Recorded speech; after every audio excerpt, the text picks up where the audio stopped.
Yes, it says starting recording. There we go. All right, perfect. Hello, everyone. It is March 22nd, and if you are here for the IDA and IDA tax credit, you are in the right spot. So we are going to go ahead and get started. I'm going to share my screen.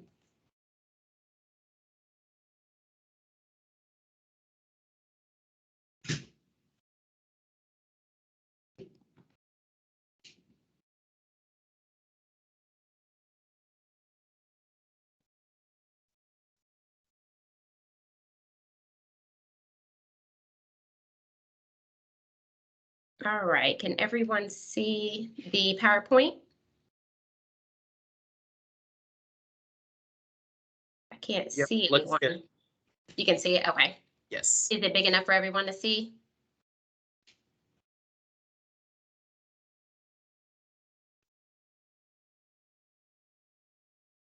All right, we're going to go ahead.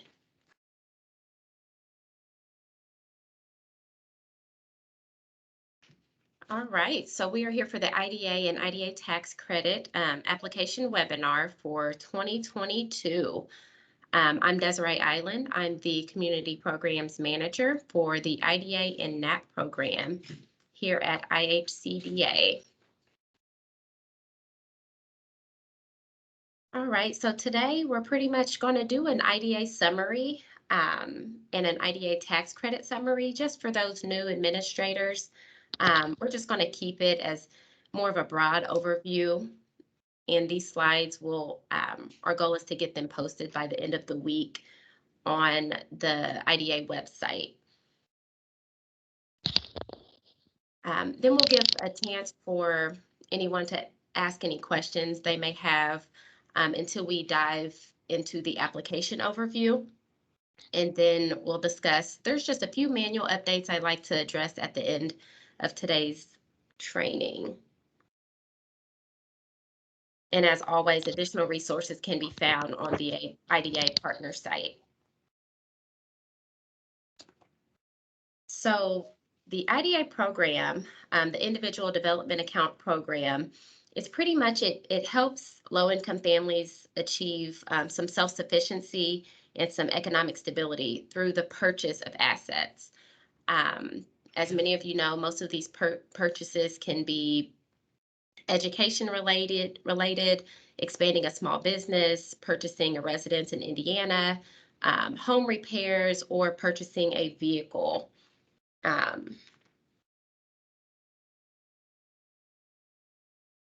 So how does the IDA program work? Much like our other programs at IHCDA, we work on the 200% and below poverty, federal poverty level. A participant must have earned income and demonstrate the ability to save at least their savings goal each month or quarter. So unlike other programs at IHCDA, we require, like I mentioned, the earned income. So acceptable forms of this document include the recent two pay stubs. Hold on. Is the presentation not? Oh, it's still on slide one. Let's get this fixed. Glad someone said something. All right, sorry about that. Can you guys see it now? All right.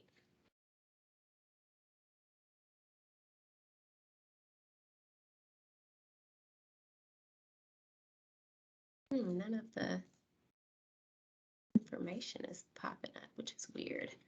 Let me stop presenting really quick.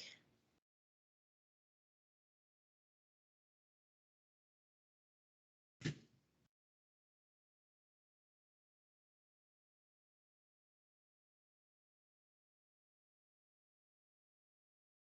going to stop presenting and pull it back up.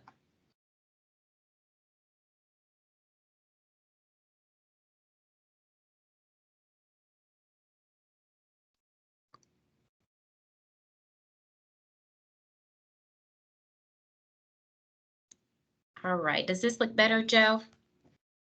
Yep, that looks much better. Okay, perfect. Awesome. Sorry about that.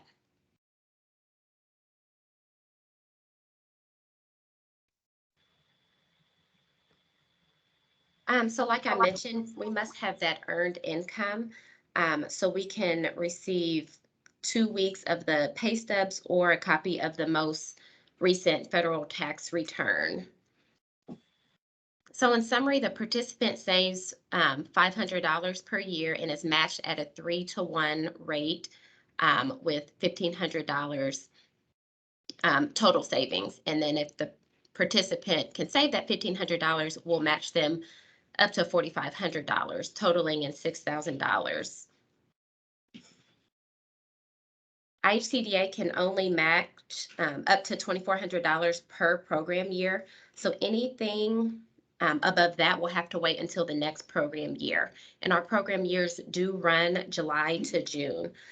So for example, anything over $800 that a participant is saving, they're welcome to save more than that, but they will not be able to get matched until that next program year. Also in the IDA program, each participant receives financial literacy and asset goal specific training.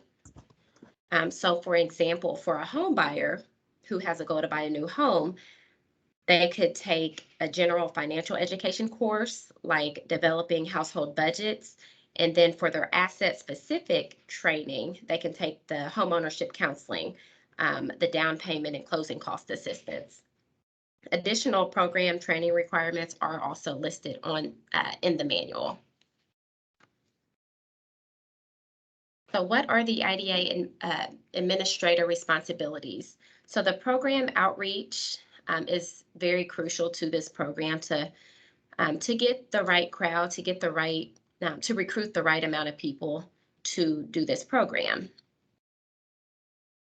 This includes accepting, reviewing, and approving applications, and just guiding those participants through the process, opening up their account, helping them with their savings and their goals, talking to them about what asset purchase is at the top of their list and possibly what would be their plan B, because we do see a lot of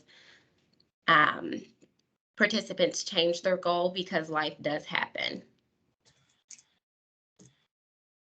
Another responsibility is providing financial education.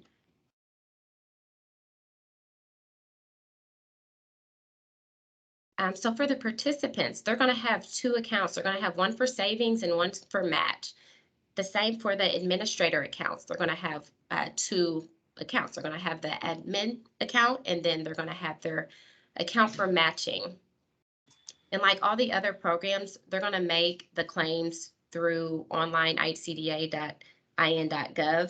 And this is going to provide any required reporting to IHCDA.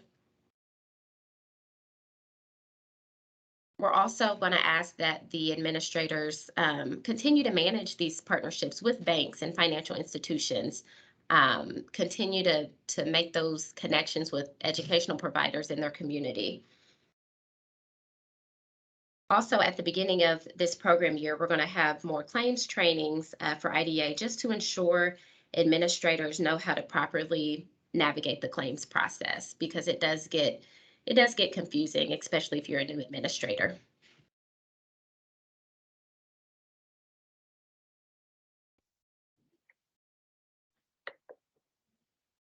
IDA funding. So why do organizations want to become an IDA administrator? So there are incentives. So when we take a look at the budget per account, we're totaling $5,250. 750 of that could be for admin. So we're looking at 500. First, we're looking at the $4,500 per account for that's strictly the match. Then we are looking at the $500 per account for admin. So this includes all the supporting documentation, the expense reports, general ledgers, just the day-to-day admin work on running the actual IDA program.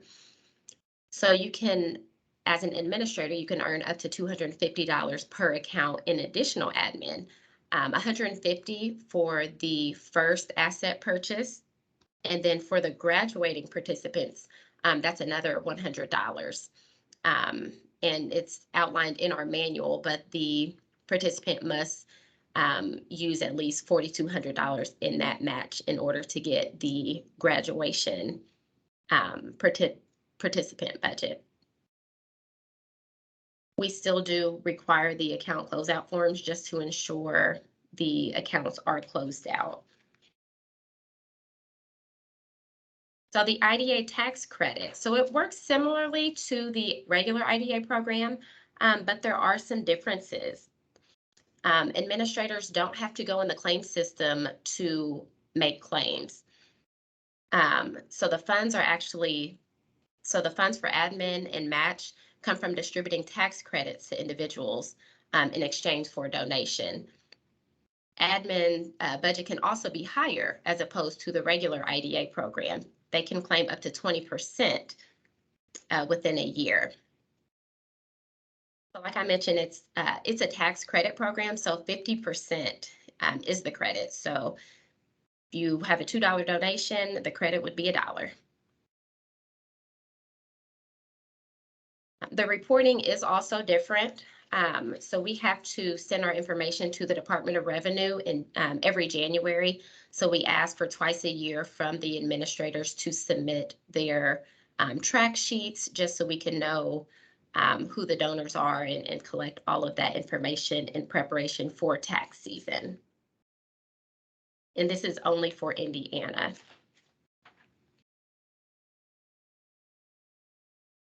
So the IDA and the IDA tax credit use the same application. There are some stipulations. So the IDA, so we ask that you do not mix the funds. So if you are taking on IDA and IDA tax credits, we ask you to keep those separate as possible and still continue to follow on with your program. We ask that you do, if you do apply for the IDA tax credits, that your agency is able to handle more accounts than you've received in the regular IDA program. And if you have interested donors, this will be a great opportunity for administrators to take on IDA and IDA tax credits. So for tax credits, please do not apply if you haven't used all of your regular IDA accounts. And if you struggle to distribute your DAP credits, this may not be the program for you because the IDA tax credit is similar to the NAP tax credits. So we put together just an application timeline. So the webinar is obviously today, March 22nd. Like I mentioned, this webinar along with these slides, we're going to try to get those posted by the end of this week. The application for the IDA and IDA tax credit will open up this coming Monday, March 28th. That will be posted on the IDA website. Just like last year, it'll be on JotForm. So that's the system that it'll lead you directly to fill out that application. It will close April 18th, 5 p.m. Eastern Time. Decisions will not be made until the state budget and the board approves and accepts. So we will try to let everyone know as soon as possible when the approvals come through. The board meeting is the 23rd of June, so we're hoping to get the contracts out and issued by the 27th so that by July 1, everyone is getting ready for the new program year.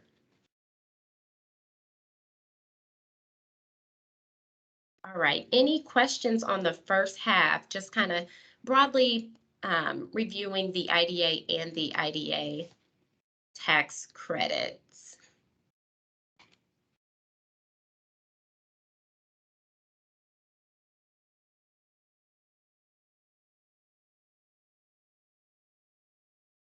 If there's no questions, I can continue to go on with the application. I have a We quick have a question. question. Okay, Yep. please go ahead. Thank you. My question is for the individuals who you said life happens and sometimes there is a change. Is there a formal document for, let's say, so our particular participant has a fully funded tax credit IDA account, and just due to the challenges in the housing market right now, she has decided she wants to seek out an entrepreneurial venture. Is there a formal form that needs to be filled out for that process?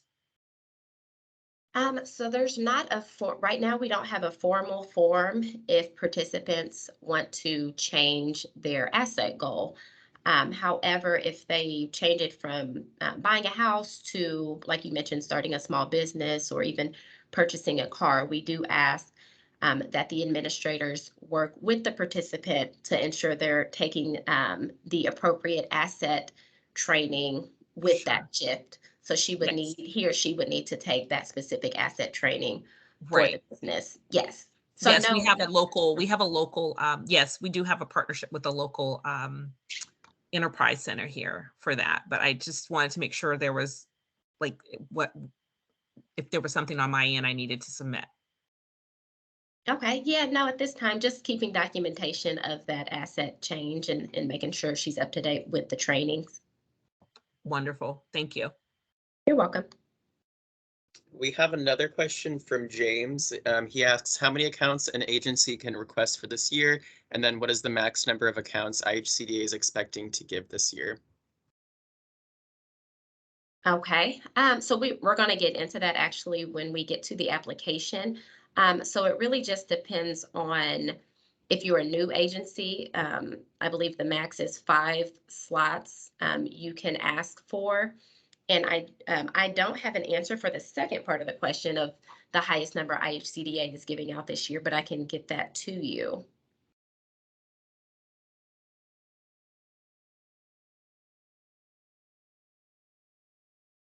Are there any other questions before we take a dive into the application?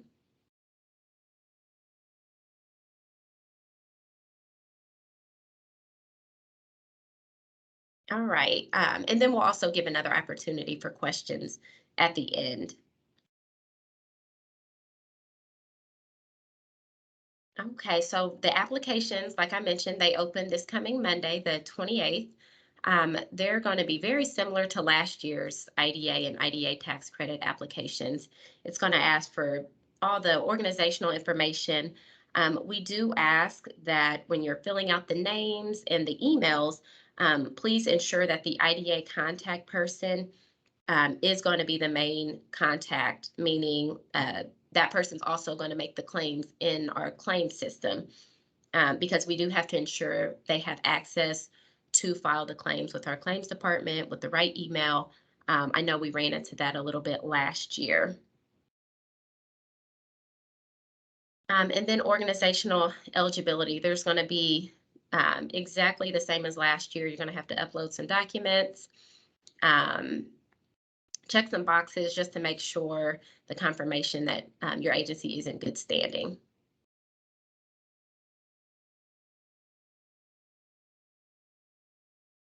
So the application is going to ask if your organization had accounts last year. So pretty much how the app works, if you answer no, it may just stop there. But if you answer yes, it'll continue to ask you more questions about that. Like I mentioned earlier, the limit is 5 or less if you're considered a new organization. However, if you are a returning organization, you can always ask for more. And then it's going to ask how many did you open last year? So if you are asking for more, like in the past, please give us a detailed explanation of how you know you'll be able to fill the new slots or accounts that you are requesting. There's also a performance-based question on there. Pretty much you can max it at 4 points. So for example, in 2001, if you had awards, you'll get 2 points. Before 2020, if you had any accounts, you'll get 1 point. So it is a performance-based question on there in our scoring rubric. And then you'll continue on to the application will ask you if you're interested in tax credits after the first set of questions. So those will automatically populate on there. And then when it gets to the tax credit, like I mentioned, it is a little bit different from the regular IDA program with that 20% match. We do get into math a little bit. So it is still with the $4,500 per account in funds for the match of $1,125 in funds per account. So totaling, for example, of that account, it would be $5,625 needed in funding. So half of that, so the agency, we ask, when you ask for tax credit, that you're going to at least need half of that. So technically you would need the $2,812.50, which is why when agencies ask for tax credits, we ask that you can request an even amount of numbers, 2, 4, or 6 accounts, just so that we don't have any lingering 50 cents on a contract or any confusing other items when we are trying to figure out the amount of credits we are able to allocate. All right, so banking partners, that is another responsibility, obviously, as an administrator to build those relationships and have at least one banking partner that is able to host the IDA accounts. Each banking partner must sign a memorandum of agreement with IHCDA. I know last year we made it so that we're not able to match a claim unless that MOA is signed. So we do want to stress the importance of getting that MOA back. So when you're doing the application, please make sure you're putting the most up-to-date information that you can of that bank contact person. Some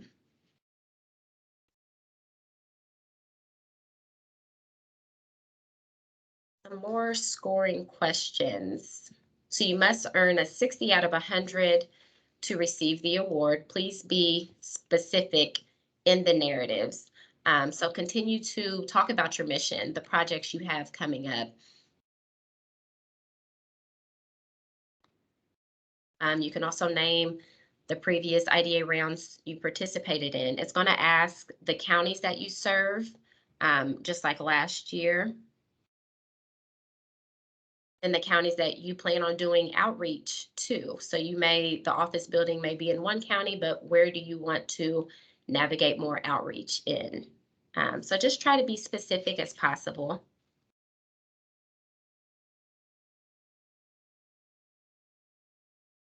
Another question, how will you provide services to limited English populations?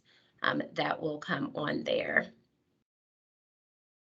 And then another narrative, talk about your recruitment plan. So you can earn up to 5 points per strategy you discuss. If your program is on the smaller side and you're really relying on gaining more participants from, one program, how are you going to gain the population for IDA? And then what is your case management plan?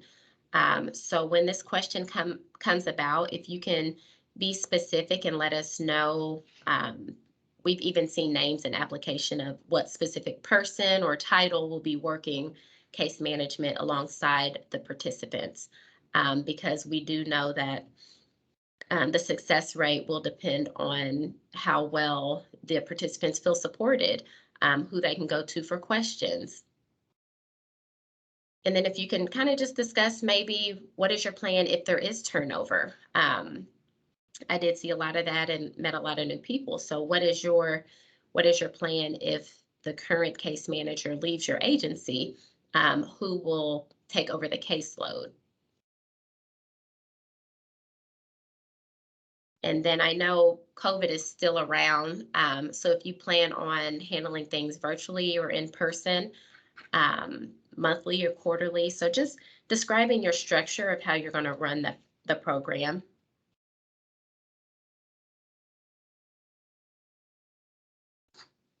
All right. And then more questions. Just describing the curriculum and the topics it covers. And then will your training be provided by your agency or another agency. I know some administrators reach out to banks to provide the financial literacy courses. So we just ask how you will, how the participants will gain their knowledge.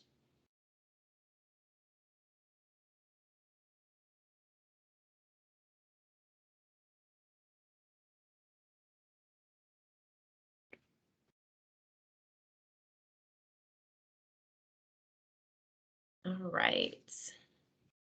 And then they're going to want to describe, specific plans on how they're going to learn about their asset-based training, because there's no right or wrong answer. We ask agencies to kind of just be creative as possible, and use their resources for the participants and their asset trainings. So just kind of give us some ideas of how you're going to get through to the participant to ensure that their specific asset goal is heard and understood.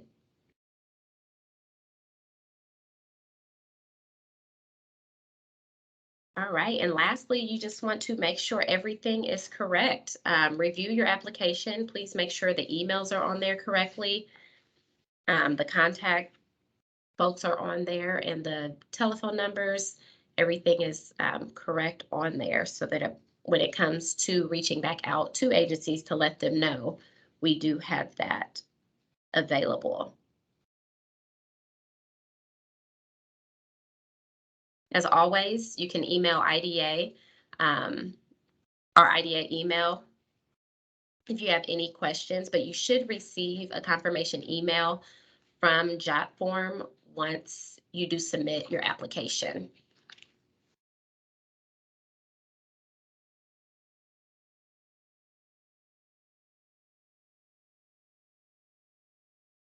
All right, so finalizing requests. Of course, new applicants will have 5 or less. So the returning applicants can expect around, the same as last year.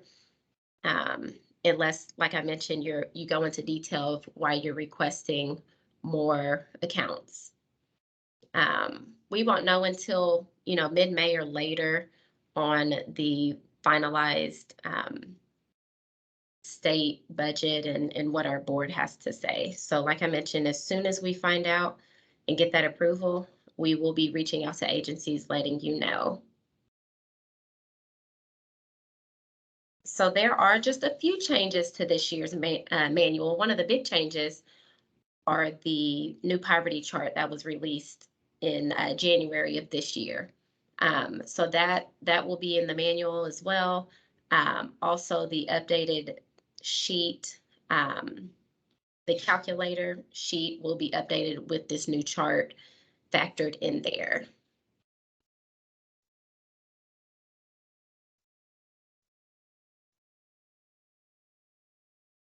So there's just a few clarification items that we changed in the actual manual. I know we had a few agencies have questions about this, and it wasn't really clear to me as a new manager coming in. So we wanted some clarity on agency staff and accounts. So so IDA administrators are able to give awards to their staff, but it must be equal or less than 3 accounts or 10%. So whichever is less. And this plays in the factor per program year. So you're going to judge these as 3 separate program years if you currently have 3 different agreements open. So this is not overall of all your agreements. We're looking at each specific agreement this plays an account for. Also, just on home purchases, we know a lot of participants have that as their goal. We just wanted to clarify that the participant doesn't necessarily have to be the only one on the title or mortgage. Obviously, their spouse or any other relatives that they're purchasing a home with can be on that paperwork. So we just wanted to clarify those few items.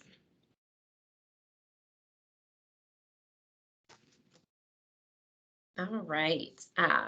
So thank you so much for participating in this webinar. Um, if anyone has any questions, please speak up now and we can try to get those answered. If not, we will just take note and I will try to get an answer back to you. We do have some questions in the chat, Desiree. So the first Okay. question is, does the education have to happen after the award or can it be done ahead of time? So once the participant signs the agreement, so they're agreeing to the terms, the savings goals, and depending on what the asset is, the first training has to be done within the first year of the participant, the first year that the participant is participating. Does that answer? I know that kind of sounded confusing. And then the second question we had was, is it possible to request tax credits only, but not request regular IDA accounts? That's a good question. I will have to look into that. Obviously, we want to ensure that you've ran a regular IDA program already, but I'm not sure if you can only ask for tax credits. I can definitely answer that.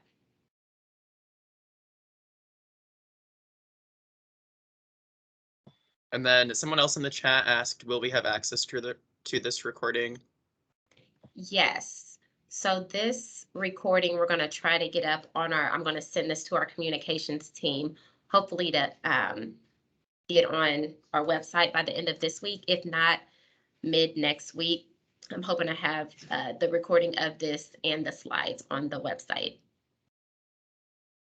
One more question here in the chat. James asks, the household income calculation guideline is the same as last year, or is it different? Say that again. Is the household income calculation guideline the same from last year?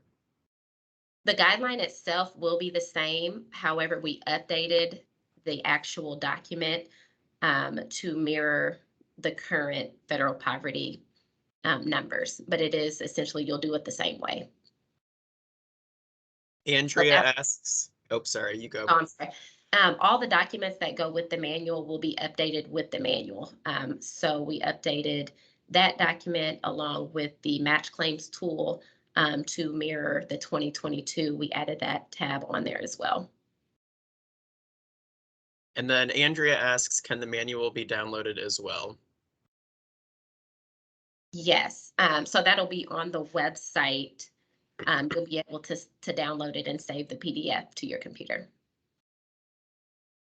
Michael Johnson asks, what support can we receive if we have questions in the application process?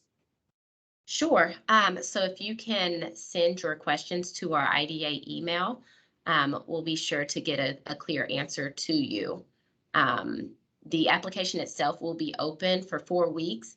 So if you do have questions, I would try to ask them sooner rather than later so that we can get you an answer and you can get your application submitted on time.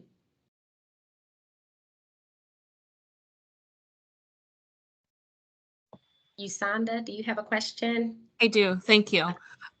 So during the presentation, you mentioned so we had the tax credit IDAs last year, which we actually found good success with. I thought it was going to be a lot harder to sell them than it actually was. So it worked out for us. And it works out more easily for us in just being able to administrate it because we, don't have the same, I'm going to say restrictions from the perspective of just having to I know that there was like a 4-week turnaround time when requesting the funds, the match funds and that kind of thing. So because they're already there in this restricted account, they were more easily accessible for us. But I thought I understood you to say that if we didn't open, so we still have quite a few left that we have not assigned. Did I understand you to say that if we do, we should not request more? Did I understand that correctly or incorrectly? So I think what I mentioned is if you're working the regular IDA program, if you're running it and using up all your credits, you can most definitely ask for tax credits. But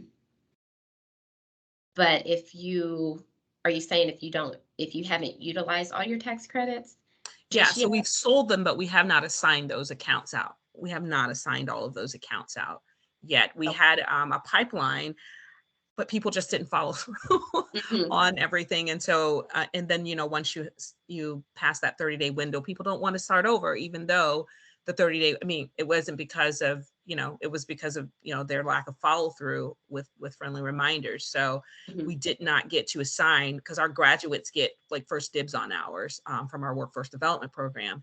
So, and our financial literacy program, those are like they get the priority for us.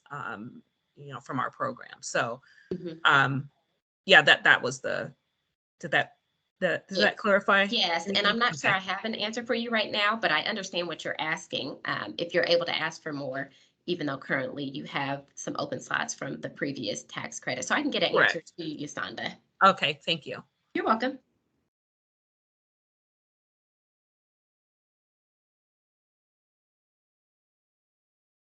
Anyone else? Hey Desiree, I answered an earlier question in the chat, and I just wanted to say the answer out loud in case anybody doesn't have access to the chat, if that's okay. Sure. So the question was how many awards we are able to provide in 2022. And Desiree is absolutely right. We don't know until the state budget comes out. But for comparison, in 2021, we were able to award 103 IDA accounts across the state and 73 tax credit accounts. Again, that banks on the total dollar amount that we receive in the state budget, and we do not necessarily anticipate that to increase this year. I don't have any reason to believe it will go either direction, but we don't know until it comes out. Awesome. Thank you, Emily.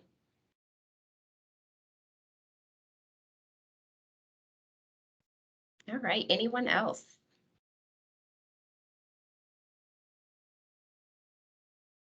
Okay. Thank you everyone so much for attending today. Like I mentioned, this will be posted on our IDA website as soon as we can.